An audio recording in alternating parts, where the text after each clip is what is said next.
Assalamualaikum warahmatullahi wabarakatuh. Salam Rahayu, Rahayu, Rahayu. Jumpa lagi dengan saya di channel UID Solar Tutorial. Di kesempatan kali ini ada paketan kiriman dari salah satu sahabat subscriber.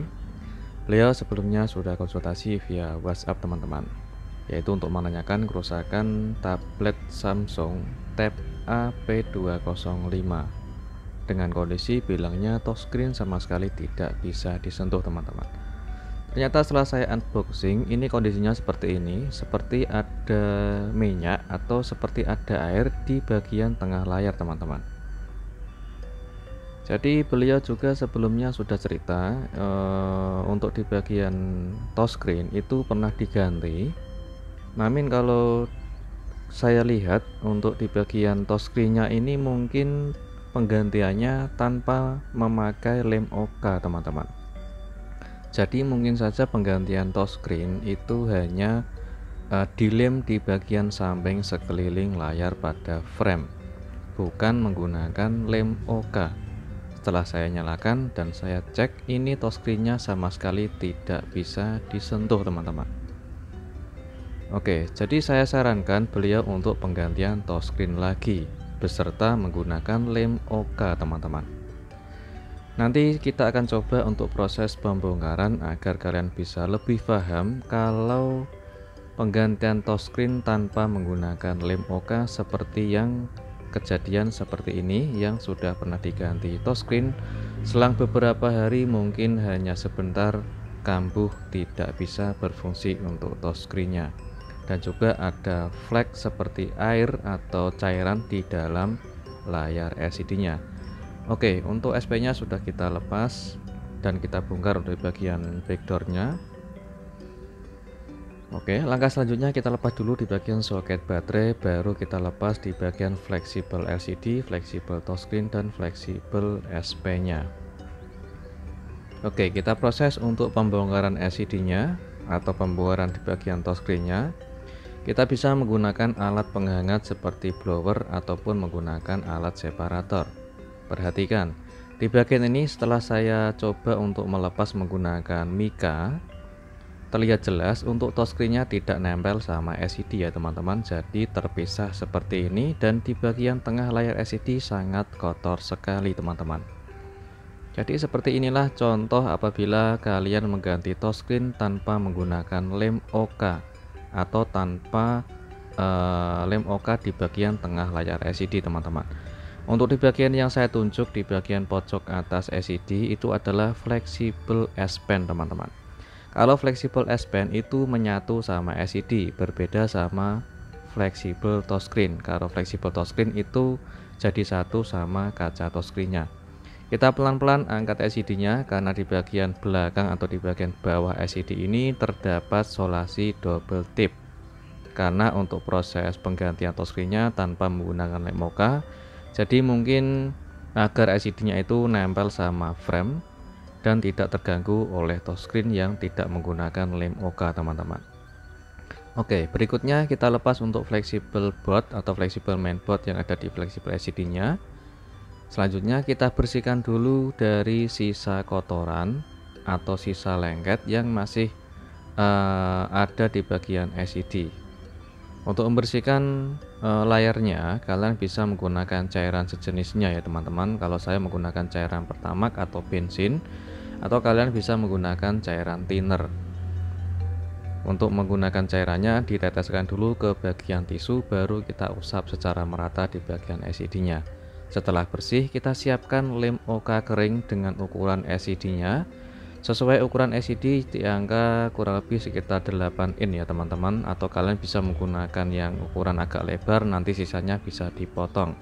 Kalau pemasangan lem OK yang satu ukuran itu mungkin sudah presisi, tapi harus hati-hati untuk pemasangannya.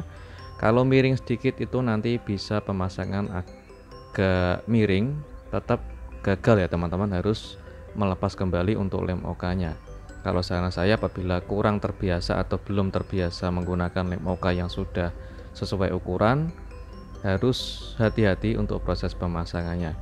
Kita tes dulu menggunakan touchscreen yang baru ya teman-teman, karena touchscreen dari bawaan beliau yang sudah pernah diganti itu sudah tidak layak dipakai karena tidak bisa berfungsi kembali. Jadi kita tes menggunakan touchscreen yang baru.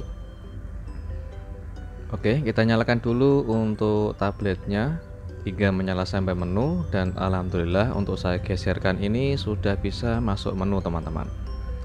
Setelah bisa masuk menu, kontrasnya saya cerahkan dulu agar kelihatan jelas untuk kondisi LCD-nya, dan kita coba untuk tes menggunakan fungsi dari touchscreen-nya. Oke, perhatikan seperti ada bercak di bagian samping layar, mungkin agak kurang kelihatan kalau di bagian LCD-nya ada bagian flek seperti bercak. Untuk fungsi touchscreen saya fokus untuk fungsinya dulu, seperti fungsi dari S Pen dan juga fungsi dari touchscreen-nya.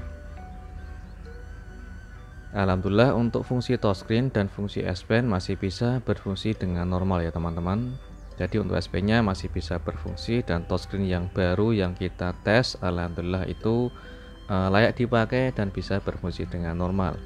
Setelah kita tes, selanjutnya kita lepas kembali untuk proses yaitu pemasangan touchscreen ke bagian LCD, atau bisa dikatakan menyatukan spare part, yaitu spare part touchscreen agar bisa menyatu ke bagian LCD-nya. Kita lepas dengan pelan-pelan karena agak lengket. Di bagian bawah LCD ada double tip. Oke, untuk di bagian bawah LCD sengaja saya kasih tatakan yang jangan tebal ya teman-teman, yang tipis saja. Tujuannya hanya untuk proses pemancingan, proses pemasangan LCD sama touchscreen-nya. Setelah kita presisikan LCD ke bagian frame, kita lepas untuk plastik di atas lem OK. Harus hati-hati jangan sampai kemasukan debu ya teman-teman. Setelah kita presisikan, kita lepas untuk plastik yang ada di bagian touchscreen-nya. Setelah kita lepas, baru kita presisikan di bagian bawah dulu, atau di bagian frame paling bawah, sambil kita tekan halus agar touchscreen bisa nempel sedikit ke bagian LCD. Selanjutnya kita angkat bebarengan, khususnya di bagian tangan kiri harus dikasih jarak renggang, yaitu ada jarak kerenggangan antara LCD sama touchscreen agar tidak menempel secara otomatis, yang bisa menimbulkan gelembung udara ketinggalan di tengah layar LCD teman-teman. Karena setiap kali untuk proses penggantian touchscreen atau pemasangan touchscreen saya menggunakan secara manual seperti ini, tanpa menggunakan alat press laminating ataupun tanpa menggunakan bevel remover. Jadi untuk prosesnya secara manual ditekan secara halus, atau bisa dikatakan dengan cara kita pijit secara halus menggunakan ujung kuku jempol sambil kita dorong pelan-pelan seperti ini. Jadi untuk di bagian khususnya tangan kiri itu harus dipertahankan terus agar tidak menempel secara otomatis teman-teman. Jadi ada kerenggangan antara LCD sama kaca touchscreen, dan dipertahankan terus untuk mengasih jarak renggangnya di bagian sisi tangan kiri, dan sambil kita tekan secara halus dan sambil kita dorong pelan-pelan menggunakan ujung kuku jempol seperti ini teman-teman. Kalau layarnya itu cukup lumayan lebar atau besar, memang agak sulit. Jadi tidak semudah seperti layar yang ukuran kecil, yang ukurannya sekitar 5 in sampai 6 in. Kalau ukurannya besar, kurang lebih sekitar 7 in, 8 in sampai 10 in, itu memang agak sulit karena sangat lebar sekali teman-teman.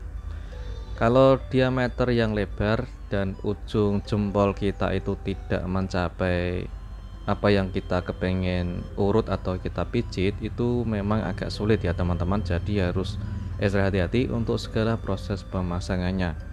Kalau tidak kepengen ribet, apabila sudah menggunakan atau mempunyai alat paper remover atau press laminating, kalian bisa menggunakan secara maksimal dulu teman-teman. Usahakan kalau kepengen tidak ada sisa gelembung udara yang ketinggalan di tengah LCD atau gelembung udara yang besar di bagian tengah layar, usahakan kalian bisa menggunakan metode alternatif seperti ini dulu, yaitu kita urut sedikit demi sedikit dulu. Meskipun agak ada gelembung sedikit, kalian bisa menggunakan alat paper remover untuk menghilangkan gelembungnya. Oke, perhatikan hampir selesai untuk proses pemasangannya. Dengan hati-hati, usahakan agar tidak ada gelembung udara di tengah LCD Kita urut secara berurutan dari kiri ke kanan sampai juga seterusnya, atau sampai ujung atas teman-teman. Jika sudah selesai, kita coba untuk proses pengetesan dulu, atau jika sudah yakin, kita bisa langsung coba untuk merakitnya langsung teman-teman. Ini saya coba untuk langsung merakitnya karena sudah coba untuk yakin. Kita coba pasang fleksibel mainboard pada LCD nya, dan jangan lupa untuk kita cek dulu di belakang LCD jika masih ada lem yang tebal, itu bisa kita bersihkan dulu. Selanjutnya kita bisa memberikan lem di sekeliling samping framenya dulu, atau bisa menggunakan lem di bagian samping kaca touchscreen-nya. Setelah kita menggunakan lem secukupnya saja, kita presisikan dulu untuk lubang pada fleksibelnya atau masukkan fleksibelnya dengan hati-hati. Setelah kita presisikan, kita tekan secara halus sambil kita pasang fleksibelnya atau kita sambil merakitnya teman-teman. Tujuannya untuk mempersingkat proses pengerjaan atau mempercepat pengerjaan. Oke, setelah saya pasang LCD-nya, untuk lemnya belum kering, saya coba untuk sambil menyalakan infonya teman-teman. Untuk LCD-nya masih tampil, tapi untuk fungsi dari touchscreen belum kita tes.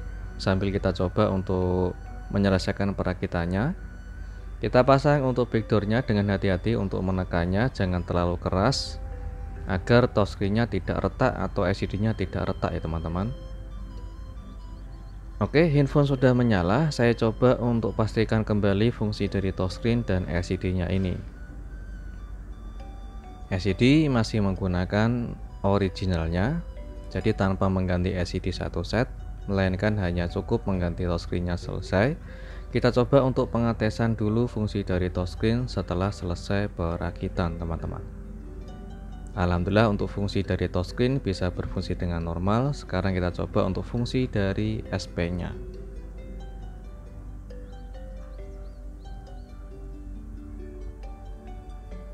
Dan alhamdulillah juga untuk fungsi dari S Pen bisa berfungsi dengan sangat normal ya teman-teman. Jadi untuk kedua fungsi touchscreen sama S Pen bisa berfungsi dengan normal tanpa mengganti LCD satu set, dan juga LCD-nya masih menggunakan original, jadi tanpa mengganti LCD. Alhamdulillah untuk pengerjaan yang sudah selesai, dan alhamdulillah juga pengerjaan hasilnya rapi, tidak ada gelembung meskipun tanpa menggunakan alat paper remover. Kita tes untuk plastiknya sudah saya lepas, tidak ada sisa gelembung sama sekali, dan alhamdulillah sudah sukses. Saya ucapkan terima kasih banyak sama beliau atas kepercayaannya. Dan untuk di tutorial kali ini semoga selalu bermanfaat, dan jumpa lagi di tutorial berikutnya. Assalamualaikum warahmatullahi wabarakatuh. Salam rahayu, rahayu, rahayu.